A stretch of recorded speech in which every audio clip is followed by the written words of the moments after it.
এটা আমরা শুনেছি, তবে আমি সচক্ষে দেখি নাই। যে আমরা শুনেছি যে বাংলাদেশ ইসলামী ছাত্র আন্দোলন যে এজেন্ট তারা উল্লেখ করেছেন, তারা সেটা অভিযোগ করেছে তাদের এজেন্ট বের করে দেওয়া হচ্ছে। যদি এমনটা হতো তাহলে সেটা অবশ্যই ভোটের জন্য আশঙ্কাজনক, সেটা কখনোই কাম্য না। দেখেন এখন পর্যন্ত মাঠ পর্যায়ে বিশৃঙ্খলা যে দেখা যাচ্ছে, বিশৃঙ্খলার বিষয়ে আমরা একটু আশঙ্কা আছে যে আসলে কি হচ্ছে। আর তারপর হচ্ছে আপনার যে ব্যালট বক্স, সেটা স্বচ্ছ থাকার কথা, কিন্তু সেটা দেখেছি হচ্ছে আপনাকে টিনের ব্যালট বক্স। তো সেই জায়গায় একটা আমাদের সন্দিহার একটা জায়গা আছে। কিন্তু তো এখন পর্যন্ত নির্বাচন কমিশন এখনও সমাজ যদি স্ট্রিক্টলি এই বিষয়গুলো পালন করে, শিক্ষার্থীদের স্বতঃস্ফূর্ত যে সাড়া আছেন, আশা করে ভালো কিছু হবে। তবে আমার মনে হয় না শিক্ষার্থী প্রভাবিত হবে এটা বলে মনে হয় না, কারণ তারা গতকাল রাতে তারা সিদ্ধান্ত নিয়েছেন। তবে এতে করে শিক্ষার্থী একটি বিড়ম্বনার শিকার হচ্ছে আর কি, বারবার করে টানা হেরসা করে এই গরমের মধ্যে।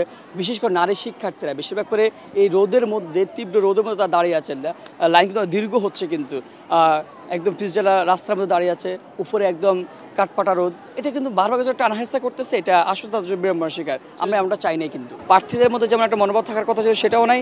নির্বাচন কমিশন যেভাবে হচ্ছে আচরণবিধি সেট করে দিয়েছেন, সেগুলো পালন করার বিষয়ে তারা যেভাবে স্ট্রিক্ট থাকবেন, তাদের মধ্যে সে মনোভাবটা আমরা দেখতে পাইনি এখন পর্যন্ত অবশ্য সুষ্ঠু হচ্ছে, তারটুকু বলা যায়। কোনো অভিযোগ আছে আপনাদের পক্ষ থেকে?